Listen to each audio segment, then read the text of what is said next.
Quezon Boulevard mga kaibigan. Nag-update tayo sa Panride Bike Shop sa Quiapo. Yan ha. Tayo nyo ako, dito na tayo sa Gilmore. Yan ha. May dalawang rider tayo kasama rito. Bali mga kaibigan, magandang umaga no. So December 26, 2025. Basta Pasko, tanda tayo ngayon sa maggumawa muna tayo, tapos update tayo sa bike shop ni Sir Richard sa Panride. Ilang linggo na rin tayo walang update doon kasi wala kami pasok ngayon sa trabaho. Sa January 5 pa kami babalik. So bago tayo magsimula sa vlog natin, like, share, subscribe na kayo mga kaibigan. Ayan.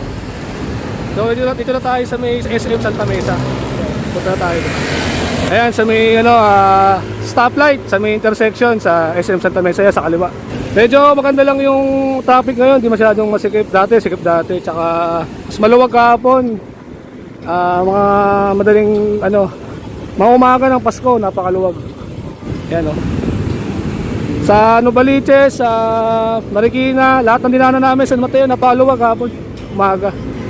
Ayan yung iba kasi sa atin ngayon, mga kababayan natin, may mga may mga pasok na kasi yung iba. Dito tayo ngayon sa bridge, sa papunta na Luneta. Ayan yung Guadalupe. Yung bike natin nagka-problema natanggal yung kadena nito dito kayo sa may pinamababang chain. Pinamababang chain ring natanggal yung kadena natin, sumiksik dito sa may gilid, kaya na-aberya ako kanina. Ayan, pupunta tayo ng MOA, papunta na tayo.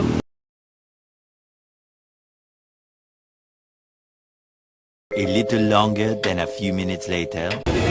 So, nandito ako ngayon sa Panride Bike Shop. Ito po si Sir Richard, yung owner na Panride Bike Shop dito sa Quiapo, Quezon Boulevard.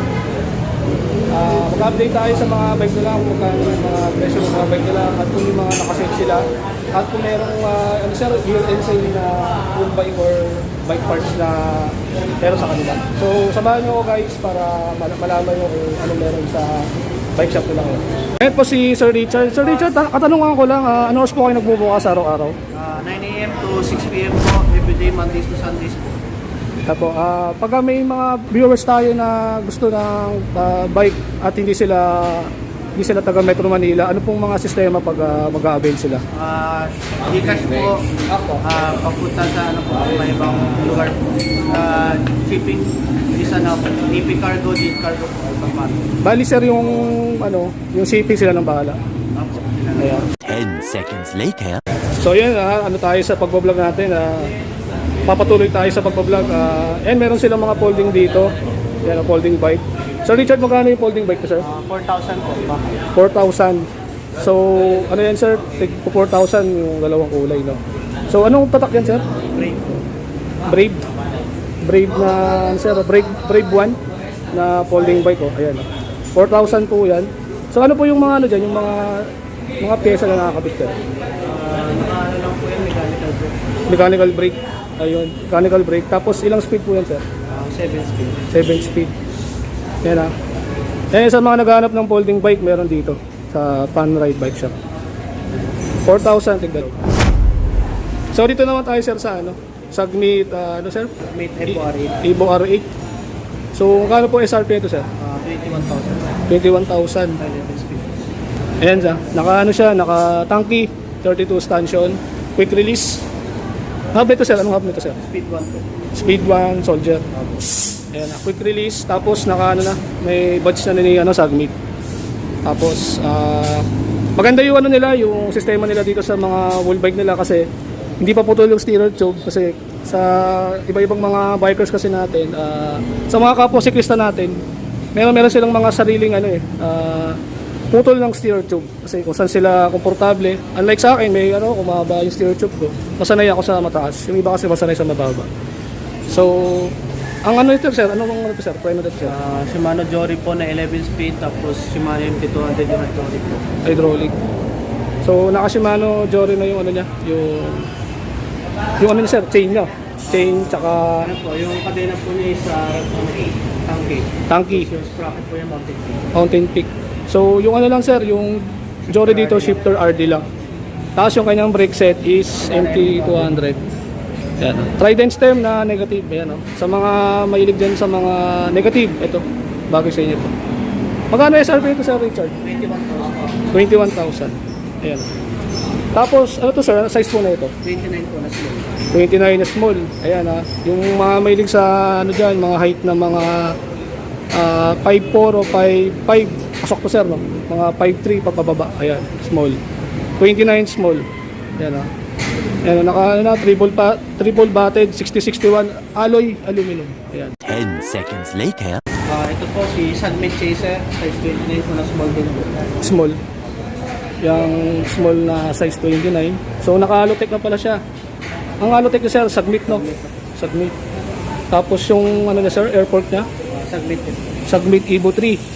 Size 29, quick release. Ayan, quick release. Yes, ma'am, sir. Yung hub nito, sir, Tangki po. Sige po. Tanky. Ayan. Tapos yung kanyang ano, sir, yung rim niya, Pioneer. Ragusa po. Ragusa na ano, no, Pioneer.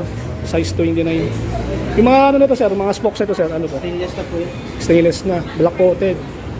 Yan, Ang kanyang stem, Ragusa negative stem. Tapos ayun, ano pala, ano to, sir, nakakabit na yung lockout niya. Nakakabit na siya. So pwede naman tanggalin if ever na puputulan naman, no. Tapos, ano to, sir, ilang speed po, sir? 12 speed na po ito. 12 speed. Ang kanyang RD, sir, anong RD niya? Shifter RD is Jory po. Chore. Yung shifter niya, sir, tsaka to sa kabila, kaibang itsura, no? May ano, no? Anong tawag doon, sir, yung sa ganun? Ito po may window. Yung window tawag doon. Ayan, Shimano Jory yung kanyang ano, shifter tsaka RD. Yung ano, sir, cogs, sir, Cogs po niya Submit. Submit. Tapos yung seat post, sir, Ragusa rin, no? Anong ano, sir, sukat nung lapad nung ano, nung seat post niya? Seat post 31.6 po. 31.6. Tapos ang kinaganda dito sa mga wheel bike nila karamihan na hindi sila naka handle grip na ano, na sinusuksok lang. May ano sila, meron silang clamping. If ever na umano kayo, dumulas kayo sa rides, hindi siya basta-basta matatanggal, nakapik siya. Yan, Tapos ayun, mahaba rin yung kanyang steer tube, kayo nga bahala kung gusto yung kung bibilin niyo yung bike dito sa bike shop ni Sir Richard, kayo na po bahala mag-decide kung gaano kaiksi yung steer tube na pagbabasihan nyo. Ayan, Tapos, ano to, sir? SRP, sir? Ito po, nakasales po natin dati po 25,000, 20,000 lang. Ayan. So, itong bike na to is 25,000, ngayon na lang 20,000 na lang. Nag-sale sila. Bago po namin yung blade po, yung Submit Brooklyn BTR po, na naka 1/11 speed na po yan. 1/11 speed na. Submit B3R. Ayan, Submit B3R, stereo tube nila ulit, hindi na naman nakakat para kayo na mag-decide. Tapos yung kanyang airport, sir, Tanky po na boost type po, boost type 32 stanchion. Tapos ano, sir, yung weapon, sir? weapon ambush na 8 pulse na po yan. 8 pulse. Ayan, So non-boost yung hub nito, no? May adapter lang, may spacer na, yan, para compatible. Tapos yung gulong nito, sir, Gulong po niya isa 6 CST Rockhawk po, 29/2.25. 0.25. Ayan, Ang ganda ng pagkakano ng ano, Submit B3R niya, naka ano na. Full internal cabling na, no? Tapos dito na siya papasok sa loob. Tapos, ayun, naka-trident na stem, negative. Ayan, Tapos yung kanyang shifter is, ano na, Shimano Jory po na Shimano 11 speed. Jory, 11 speed. Ayan, Tanky. Tapos Ragusa na seat post. Tanong ko lang, Sir Richard, yung kunyari may gustong bumili, pwede silang magpapalit ng seat lang. Pwede naman po. Pero sa mga customer kasi, gusto nila po nilang ma-release po para mag-release ng Mas madali kasi silang ano, no? So ano po, sir, yung seat post po natin? seat post. Ragusa na rin po, 31.6. 31.6 pa rin, mga kaibigan, Ang kanyang weapon, Ambush po na. weapon ambush 8 pulse. Ito po yung sound check po niya. Ayan, Narinig niyo yung sound check nung weapon ambush na hub ni Sir Richard dito sa isang wool bike nila. Ito yung ano, sir, pinaka-latest nyo? Yes po, pinaka-latest po namin dito. Ayun, yan ang pinaka-latest nila. So yung cogs nito, sir, ano po? Ano po, yes, sprocket po niya is mountain peak na rin po. Mountain Tapos peak. yung RD po is 11 speed na Jory. 11 speed na Jory, no? Ayan, Parang naka 12 speed ka rin naman talaga dito kasi nabawasan lang naman ng isa. So yung ano to, sir, yung rotor na to, sir? Rotor po nito is tanky na rin po. Tanky. So 160. 160 po. 160 both harap likod, no? Yun. Tapos na ano to sir, boost. Boost tank. Boost type din, no? So may adapter lang siya dito. Ayan, ah. Gulong niya is CST Rockhawk. Ayan, no? 29, no? Ayan, may ano siya, may ano tawag dito sir, yung mga ganito? May kulay yung gilid. Tanwall. Ayan, naka-tanwall siya. Tapos submit din yung cranks niya, Halotech. Ayan, no? Upgraded na to, ha? Wala na kayong papalitan dito. Ang ganda nito. Totoo lang. Ayan, no? Material niya is 6069, alloy aluminum pa rin, diba? Tapos sir, yung ano niya, yung ano niya, hydraulic. Hydraulic po ito si Submit po na MT-201 po. MT-201. Tapos yung mineral oil, Shimano pwede. Yes po. Pwede pa rin. Tapos submit yung ano niya, handle grip. May ano sir, may ayan, may clamping para hindi gumalaw. Yung ano sir, yung ano nito, headset ito tsaka handlebar, anong brand? Handlebar po nito sa headset po nito kasama po dito sa brake po niya. Sa Submit B3R. Ayan. May ano pa guys, may batch yung frame na to. Ito sir, carbon. Alay lang po. Alloy. Ayan, parang carbon yung frame. Yan, gayang-gaya niya yung Scotch-Scale frame. Yan. Isa sa mga ano yan, sikat na branding kasi yan. Yan, So magkano to sir Richard, ang SRP? 24,000 po. 24,000. Ayan, 24,000 daw po. May negotiable pa, wala na. Kasama po mga previous po. Yung mga previous. So fixed price na yun sir, 34,000. Negotiable po. Negotiable pa. Tapos pag may bumili sir, Previous po. may previous. Ano yung mga previous sir? Helmet, ilaw, battle gauge po. Battle gauge saka helmet. Yun. Kaya yun pag yung mga nanonood sa channel natin, punta kayo dito. Kung napanood nyo sa akin, sabihin nyo lang kay Sir Richard na may previous tong latest full bike nila dito. 10 seconds later. Dito sir sa Paxter sir, magkano sir? Maxter po is 18,000. 18,000. Naka 1x12 speed na po. 1x12 speed na. 2026 model po, bagong model po nila. 2026 model, no? So, ito mga kaibigan, 2026 model daw, sir, full internal cabling. Ayos po. Ayan, pag ganyan yung itsura nung ano niya, headset niya, full internal cabling na. Tapos ang ganda ng stem niya, Paxter din, no? Ayan, parang ano siya, parang road bike yung itsura niya sa ano. Ito sir, yung port na ito, alloy na rin. Alloy na rin po na air shock po. Paxter din po yung brand. Paxter din, airport, no? Yung ano niya, lagayan ng hangin, adjustable. Tapos yung handlebar ito sir. Handlebar po niya sa Uno. Sa ano po? Uno Brand po. Uno brand. Ayan, isa sa mga sigat din na brand yan. Tapos naka ano siya, MT200 na brake set. po yung brake set. Tapos naka 12 speed po na Shimano Jory. 12 speed Shimano Jory na may window. Ayan, Tapos yung cogs po na ito, Tags po niya is Mountain Peak na po. Mountain Peak din. Tapos T-Reach yung hub niya. Tiris po kami. T-Reach siya, quick release Tapos MT200 yung brake set niya. 160 rotor, kabilaan siya. Magkano to sir? SRP ulit? 18,000. 18,000. May previous sir, wala? Po, may previous pa May previous pa rin. At ito yung handle grip niya. Yung ano. May ano pa rin, may clamping pa rin para hindi ko. A few minutes later. Tatanong tayo kay Sir Richard kung ano yung sistema sa yung mga nagda-down payment ng mga full bike, kung ano sistema sa via via home credit na sir. Paano po sir yung sistema dun sir? Yung gusto po mag-home credit po, dali-dali lang po kayo ng valid ID po. Tapos, application po ng home credit po sa cellphone niyo po, tapos pang down payment po. So yun. Tapos ano sir, depende na rin sa ibabayad nila buwan-buwan kung Yes po, magkano pwede na. po. Kasi may interest din po sila. May interest. So ano yun sir, good for 1 year yun? May 1 year po, may 18 months, may 6 months, 9 months po. Ayun, so iba-iba pala yung ano, paid method, iba-iba yung mga sistema nung ano nila. So ano yung sir yung pinaka ano yung 1 year na ano, kadalasan mga bike na ano kung nagda-down payment. Depende po sa mga customer gusto. Mga ganito po, mga build bike po. Meron po tayo na home credit. Maabot ng 1 year, no. Meanwhile. Tayo sa road bike section, no. So meron tayo dito Pro Max sir. Magkano Pro Max sir? PR60, 16,000 po, naka 2x10 speed na po. 2x10 speed, L2 components, no. Ayan, no, ganda. Ano to sir, full internal cabling na rin. Ayan, road bike naka 6 volt siya. Yung ano to sir, preno to sir. L2 po, R7, 10 speed. Naka ano sir, hydraulic, Hindi po. mechanical. Ayan Ayan yung ano niya. Tapos sa Tosik sir, Toxic po na Tester 2026 model po, 10.5 lang. N5. Ayan na. Next year, yun na yung model ng pinaka-bike niya. Ayan na. Naka L2 na ano siya. Kasama na rin siyang pedal, sir. Yung ano, sir, tanong ko lang yung pedal pag may bumili siya ng mga bike, full bike.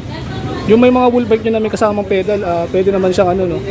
Pwede namang palitan yung bearing, seal bearing na pedal. No?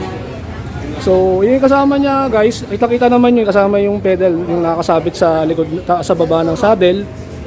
Pwede sila magpalit sa Richard ng ano, ng clutch pedal. Pwede naman po. Pwede. May additional lang po.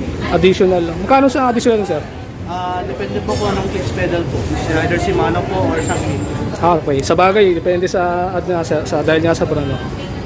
Tapos ito na tayo, sir, sa isa, Frosta. Na road bike po na naka 2x8 speed na po yun. 2x8 speed, quick release. Tapos alloy ito, sir? Quality na po. Alloy lahat niya, no? Tapos naka L2 na ano, mechanical din yung ano niya. Ayan, kasama na rin pedal yan. Kayo na bahala kung gusto nyo mag-seal bearing, Shimano or iba-ibang mga brand ng pagdating sa clutch pedal. Tapos Tosik, meron din sila dito. R-Type na rim brake version 2 po. Version 2. Ang model to, sir, ngayong taon lang. 2024 po. 2024 pa, last year pa pala. Ayan. So medyo ano pa rin yun, 2024, medyo hindi pa naman masyadong ano yun. Last year lang naman yun, kaya medyo nasa model pa rin to. SRP to, sir, Tosik. 12,000 na lang. 12,000. Ayan, tapos may iba rin silang kulay dito. Si Tosik R-Type naman po na disc brake po. Disc brake. Ayan, naka-disc brake siya. Ito, sir, ano to, sir? Mechanical to, sir? Yes po, mechanical din po. Mechanical, oh. So, kaiba sila ng ano, kaiba sila ng itsura. Baka sabihin nyo magkaparehas, magkaiba yan, Naka full internal cabling na to, napakaganda nito. Tosik, panalo na kayo dito, paldong-paldo na kayo dito, So, dahil ano kasi ngayon, December kasi ngayon, nakakuha na ng ibang karamihan ng mga tao yung 13 month nila. Mga mahilig mag-bike dyan, alam ko nakuha nyo na yung 13 month nyo, pasok na pasok sa iyo itong mga bull bike dito ni Sir Richard sa Podride Bike Shop. Ayan, mamaya nalagay ko na lang sa screen yung contact number nila tsaka yung Facebook page nila. Para may nagustuhan kayo sa video na to, gano'n na lang kayo, makikita nyo sa screen yung Facebook page tsaka yung number nila. Ayan, tawagan nyo na si Sir Richard para siya na yung sasagot sa mga kailangan. 10 seconds later. Guys, tapos na tayo sa bike check dito sa ayan Panoramic Bike Shop Yan comment na lang kayo sa video natin ngayon panibago kung may mga katanungan kayo sa mga bike parts nila tsaka wheel bike nila. So wheel bike yung ano natin, yung tinapik natin sa bike shop nila ngayon kay Sir Richard kasi maraming naghahanap din kasi ng wheel bike na. So means pag wheel bike kasi sasakayin nyo na lang. Tapos yung mga stereo tube pala ng port nila hindi pa pala pinuputol dahil kayo na po bahala magpakat kung gaano kataas o kababa yung setup nyo. Ayan, iba-iba kasi yung mga ano natin, iba-iba kasi yung ano natin, mga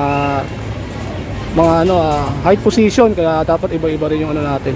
Ayan, nalagay ko na lang sa screen yung number tsaka Facebook page nila. Maraming salamat sa panibagong episode.